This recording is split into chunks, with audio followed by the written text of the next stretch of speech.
Covid virus එක මිනිස්සුන්ට උගන්වන මේ පාඩම් වලින්වත් අපි වෙනස් වෙමු.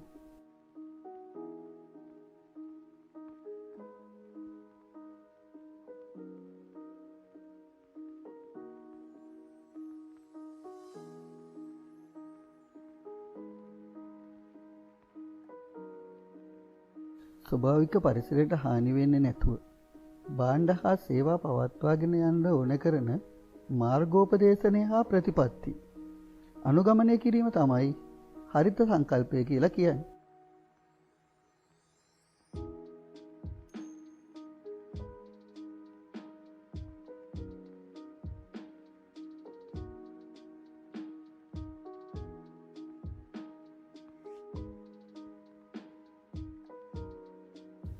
ජනගහන වර්ධනය, ඒ වගේම සීමිත සම්පත්, පොසිල ඉන්ධන වගේ අසීමිත ලෙස පරිහරණය, මිනිස්සුන්ගේ ක්‍රියාකලාපය නිසා ගෝලීය උණුසුම ඉහළ යාම හරිත සංකල්පයට යොමු වීමට බලපෑ ප්‍රධාන හේතු.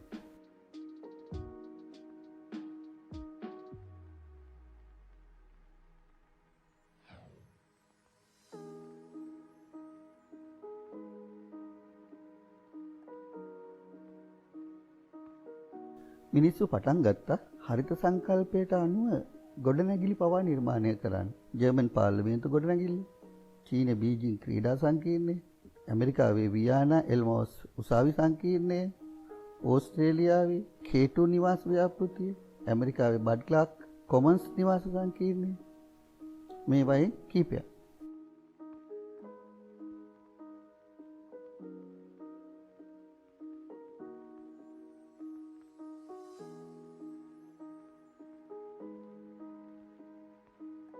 සූර්ය ශක්තිය, භූතාපය, ජෛව ඉන්ධන බලාගාර මගින් ජර්මන් පාර්ලිමේන්තු ගොඩනැගිල්ලේ 80%ක් විදුලිය ලබා ගන්නවා.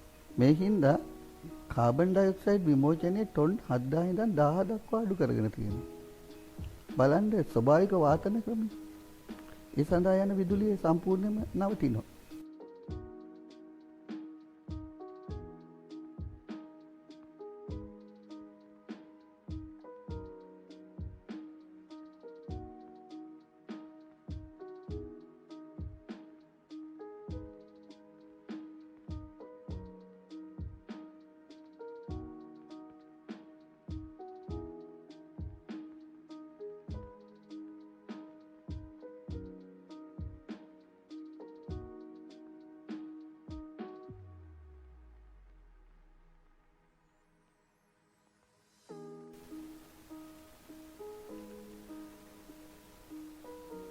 සූර්ය ශක්තියෙන් තමයි විදුලිය ලබා ගන්න.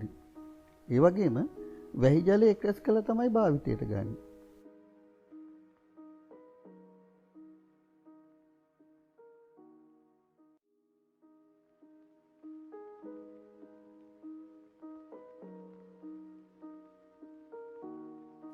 ක්‍රීඩා පිටිය ඇතුළත ස්වභාවික වාතනය තමයි කරලා තියෙන්නේ.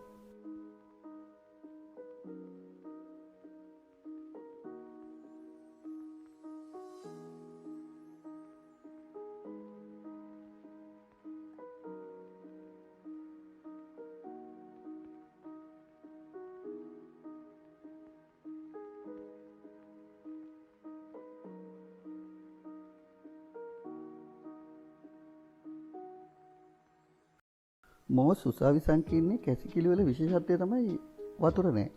වැසිකිලි වලත් අවම ලෙස තමයි ජලය භාවිත කරන්නේ. නියගයට උරොත්තු දෙන ශාක වගා කරලා ජල සම්පාදනය අවම කරගෙන තියෙනවා. කොහොම හරි මේකේ 140කින් ජල භාවිතය අඩු කරගෙන තියෙනවා.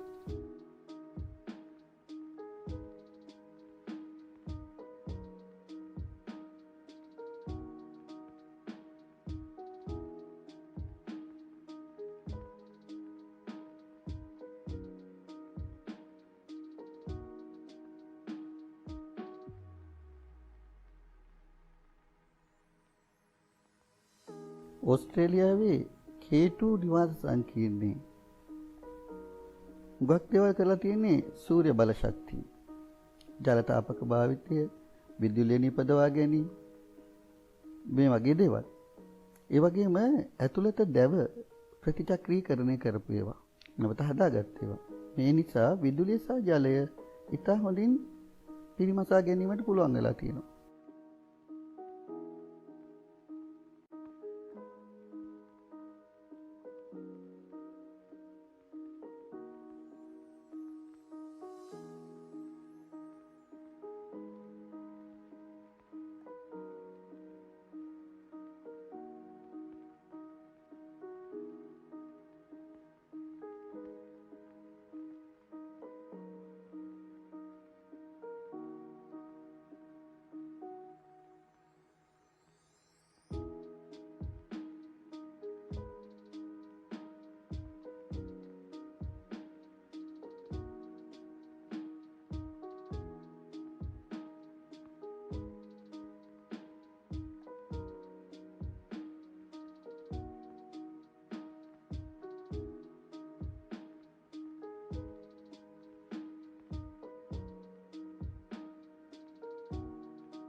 උණු ජලයයි විදුලියයි ගන්නේ සූර්ය ශක්තියෙන්. වැසිකිළි වලට අවශ්‍ය ජලය ලබා ගන්නේ නාන කාමර ජලය පිරිසිදු කරලා. උණුසුම වැඩි වෙන විට ෆයිබර් ග්ලාස් වලින් හැදිච්ච ජනේල ඉබේම විවෘත වෙනවා. ඒකින්ද බල ශක්තිය ඉතුරු වෙනවා.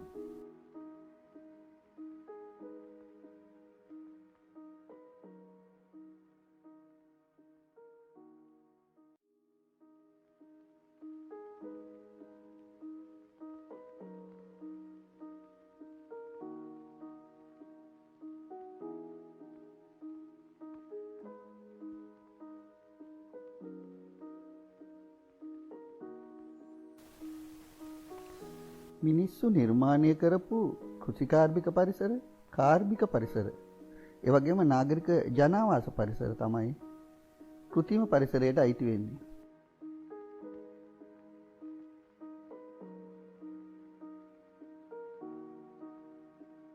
මේ දවස්වල නිතරම ඇහෙනවා කාබනික ගොවිතැන.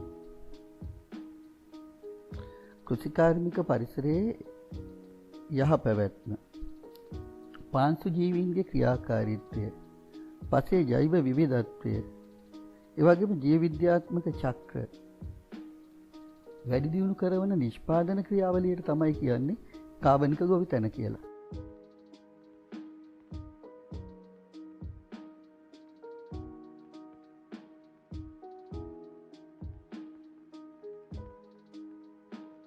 රසායනික පොහොර භාවිතය නිසා වගාවට හිතකර ශුද්‍ර ජීවීන් වගේම ගැඩවිල්ලු වගේ ලොකු ජීවීනුත් විනාශ වෙනවා. ආහාර දාම දිගේ බැරලෝක මිනිස් දේහය වලට ඇතුල් වෙනවා, පිළිකා හැදෙනවා. අනිත් එක පොහොර වලින් සීමිත පෝෂක ප්‍රමාණයක් තමයි පසට ලැබෙන්නේ.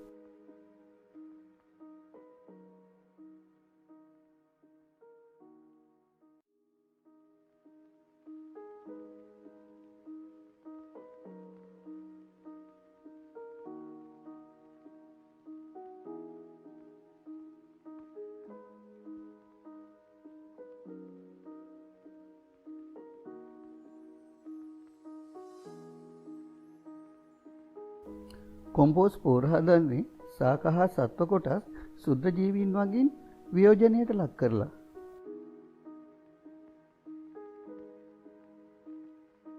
වැඩිපුර පෝෂක පසට එකතු වෙනවා. ඒ වගේම පීදුරු, ලී කුඩු, දහය වගේ අමුද්‍රව්‍ය අඩු මිලට ගන්න පුළුවන්. තවත් එකක් තමයි කාබනික ගොවිතැනෙන් ලබා ගන්න හාල්, එළවලු, පළතුරු වගේ වට වැඩි ඉල්ලුමක් තියෙනවා. පස්සේ ව්‍යුහය දියුණු වෙනවා.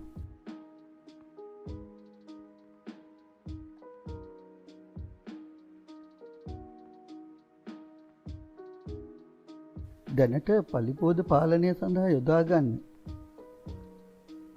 උග්‍ර විෂසහිත වල්නාශක, පලිබෝධනාශක, කෘමිනාශක, දිලීරනාශක පරිසරයට හොඳම නැහැ. මේ හානිය වළක්වා ගන්න නම් සාම්ප්‍රදායික කෘෂි උපක්‍රම පාවිච්චි කරන්න වෙනවා.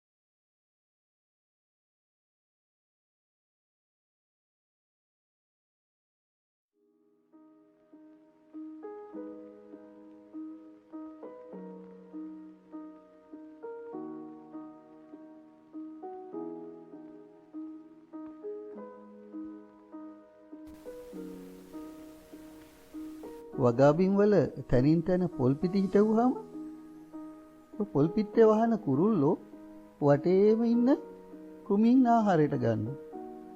ඒ වගේම රාත්‍රී කාලයේදී පහනක් එහෙම නැත්නම් ආලෝකයක් දැල්වලා තිබ්බහම මේ ආලෝකයට එන කුමින් දැල්ලට පිලිස්සලා මැරෙනවා.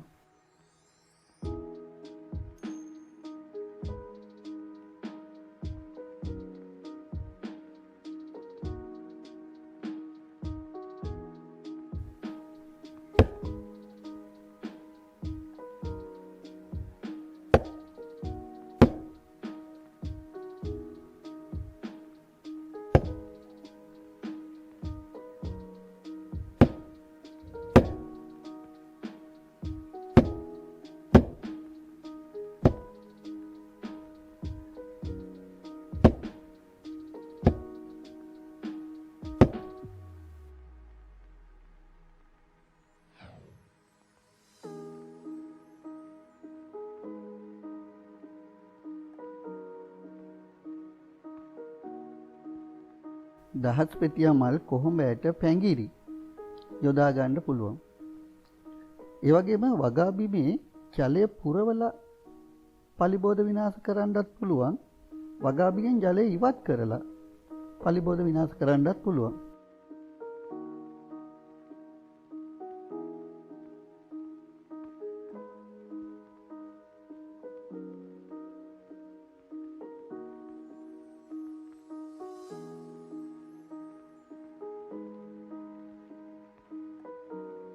වැඩිපුරම වකුගඩු රෝගියෝ ඉන්නේ ගොවි ජනපදවල. ඒ වගේම මේ චර්ම රෝග, ස්නායු රෝගත් අසීමිත ලෙස රසායනික ද්‍රව්‍ය භාවිතය නිසා හැදෙනවා.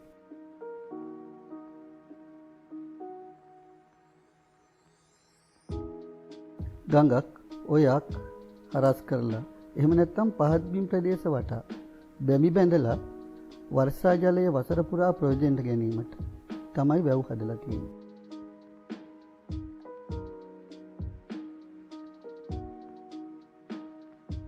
වැව් බැඳි රටේ තමයි පී ගොවිතැන හොඳින්ම සිද්ධ වෙන්නේ.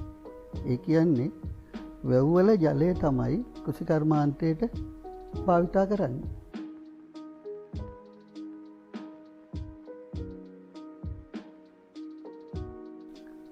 ජල උල්පත් නැති ප්‍රදේශවල වහලට වැටෙන වතුර ටික මේ විදිහට එකතු කර ගන්නවා. මේක ජල සංරක්ෂණ ක්‍රමයක්.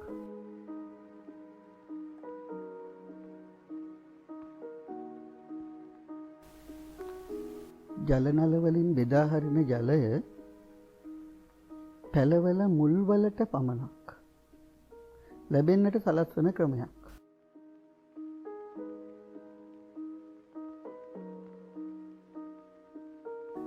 අවශ්‍යම භෝගවල මූල පද්ධතියට විතරමයි ජලය ලැබෙන්නේ. ඒ නිසා වල් පැලෑටි වර්ධනය වෙන්නෙත් නැහැ. මේවා තමයි බිඳු ජල සැපයීමේ වාසි.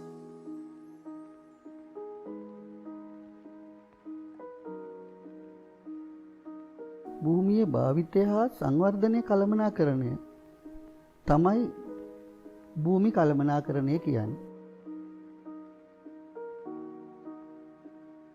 වගා භූමියක අතුරු භෝග වගා කරලා භූමියේ උපරිම ප්‍රයෝජන ගන්න පුළුවන්. ඒ වගේම බැවුම් ප්‍රදේශ නායන හින්දා සංරක්ෂණය කරන්න ඕනේ. පෝෂක ප්‍රදේශවල වගා කටයුතු කරන්නේ නැහැ. අධික වැස්සක් එනවා නම් නායයන් සිද්ධ වෙනවා. ඒවත් දැනගෙන ඉන්න ඕනේ.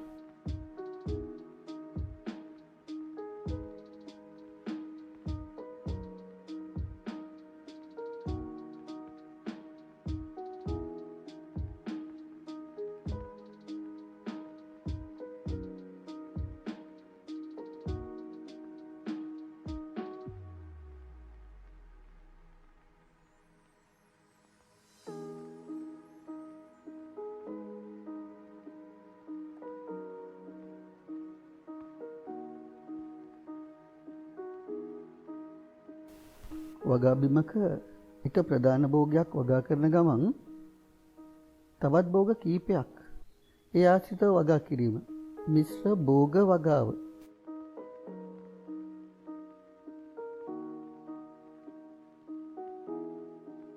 මිශ්‍ර භෝග වගාවේ වාසි තමයි මේ.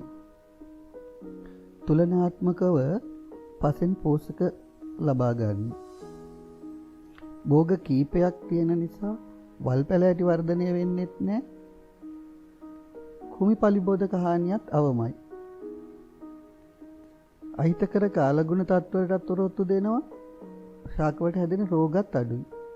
අස්වැන්නත් වැඩි. හොඳ අස්වැන්න ලබා දෙන ප්‍රභේද පාවිච්චි කරොත් සීමිත සම්පත් වලින් උපරිම ප්‍රයෝජන ගන්නත් පුළුවන්.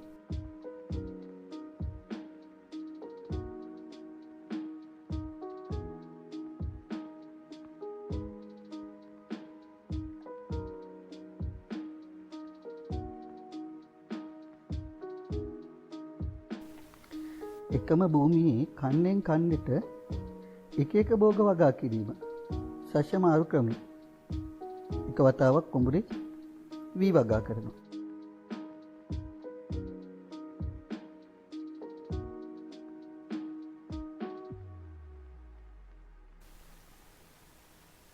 ඊළඟ වතාවේ මයොක්ක වගා කරනවා.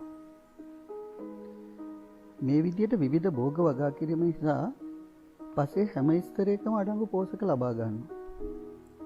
ඒ වගේම බිම් සැකසීම වෙනස්. උදාහරණයක් වී වගා කරන්න හානවා වගේ නෙවෙයි මයොක හිටවන්න පසබරුල් කරන්න. කියන්නේ එක වතාවක් වී වගේ දාන්නේ. ඊළඟ සැරේ මයොක වගේ අල භෝග. ඊට පස්සේ බෝංචි මෑ කවුපි වගේ රනිල භෝග. ඊට පස්සේ එළවලු. මේ වගේ පිළිවෙලට ශස්‍ය මාරු සිදු කරන්න පුළුවන්.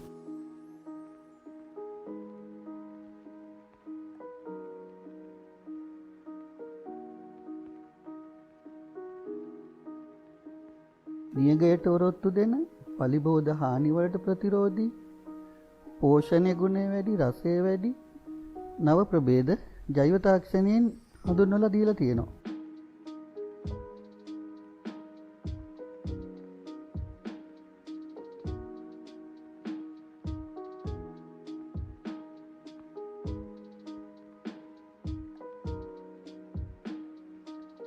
අස්වැන්න නෙලාගත්තට පස්සේ ඒවා පිරිසිදු කරලා නිවැරදිව වර්ග කරලා පිළිවෙලට අහුරලා ප්‍රවාහනය කරලා විකිණීම තමයි පසු අස්වනු තාක්ෂණය කියන්නේ.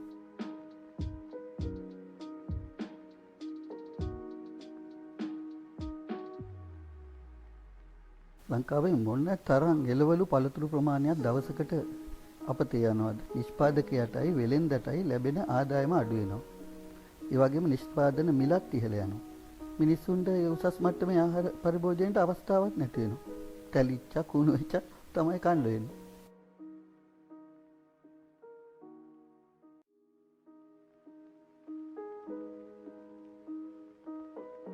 ආහාර වලට වර්ණක යොදන්න. ඒ වගේම පැණි රසකාරක සැකරින් වගේ ඒවා. ඒ වගේම රසකාරක අජිනෝමෝටෝ මොනෝසෝඩියම් ග්ලූටමේට්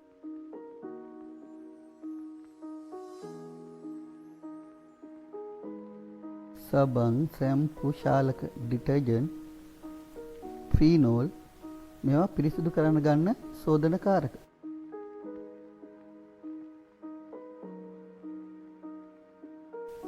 ඖෂධ රසායනික ද්‍රව්‍ය දැන් නැතුවම බැරි හෑන්ඩ් සැනිටයිසර් විස බීජනාශක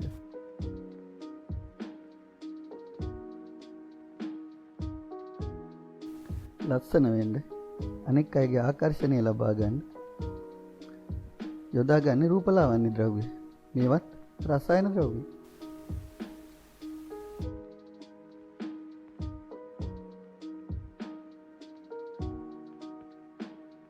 තීන්ත ආරක්ෂාවට ආවරණ පටලයක් විදියට ලස්සන පාටක් ගන්න වර්ණක ලබා දෙන්න ආලේප කරනවා. මේවත් රසායන ද්‍රව්‍ය.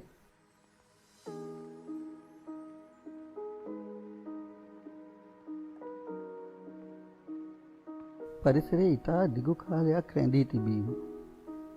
ආකාර දාම දිගේ මේ රසායනික ද්‍රව්‍ය ගමන් කරලා මිනිසුන්ට පිළිකා වැනි රෝග ඇතිවීම, වකුගඩු රෝග ඇතිවීම, ඖෂධවලට ඔරොත්තු දෙන රෝගකාරකයන් තියෙනවා. පරිසරය අසමතුලිත වෙනවා. ඒ වගේම මේ සමහර රසකාරක නිසා හෝමෝන වෙනස් වෙනවා. ඉතින් දැන් ඉන්න ළමයි මේ තරම් ආක්‍රමණශීලී වෙන්නේ. බොහෝ විට මේ රසකාරකවල ක්ෂණික කැමවල බලපෑම වෙන්න පුළුවන්.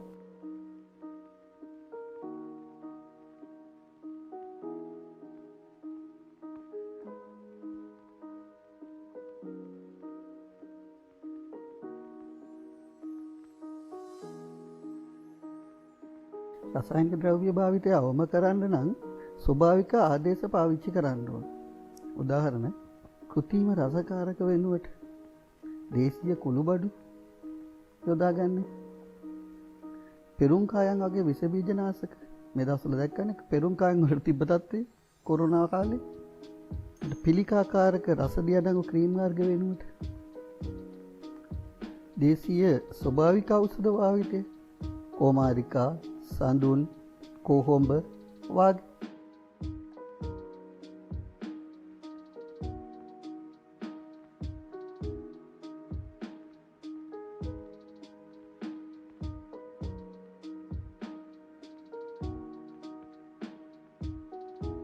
කාබන් ඩයොක්සයිඩ් වැනි හරිතාගාර වායු විමෝචනය වළක්වන හෝ අඩුවෙන් පිට කරන ලෙසට හදන ගොඩනැගිලි හරිත ගොඩනැගිලි.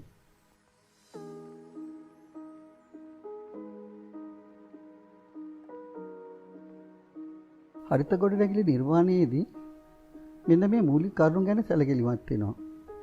පරිසරයේ උපරිම සාකවැස්මක්, ස්වභාවික වාතන ක්‍රම, අපද්‍රව්‍ය කළමනාකරණය, බලශක්තිය කාර්යක්ෂමව පරිභෝජනය, ජලයේ කාර්යක්ෂමව පරිභෝජනය, ස්වභාවික ද්‍රව්‍ය යොදා ගැනීම, ස්වභාවික ආලෝක ක්‍රම භාවිතය.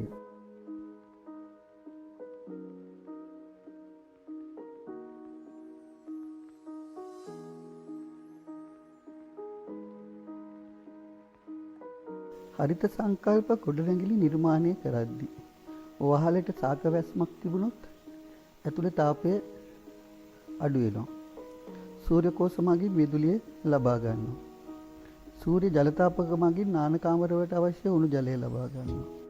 ස්වභාවිකව වාතයෙන්වත් ස්වභාවිකව ආලෝකය ලැබෙන්නත් විශාල ජනේල යොදලා තියෙනවා.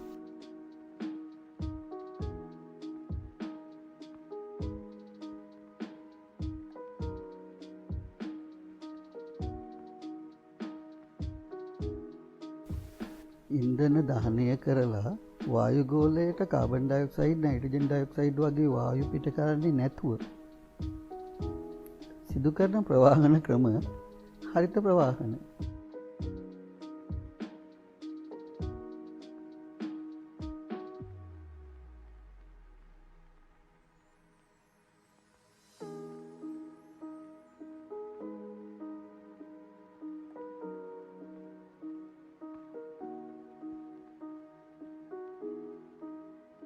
පයින් යන එක, බයිසිකල් පදින එක, රුවල් ඔරුවලින් ප්‍රවාහනය සිදු කරන එක.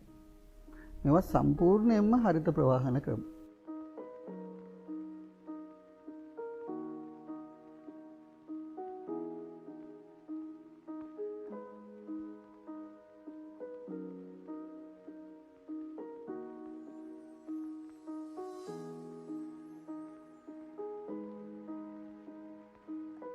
පාඩම ඉතා හොඳින් අවබෝධ කරගෙන පහළ ඩිස්ක්‍රිප්ෂන් වල තියෙන ලින්ක් එකේ ඔන්ලයින් බහුවර්ණ ප්‍රශ්න පත්‍රය කරන්න.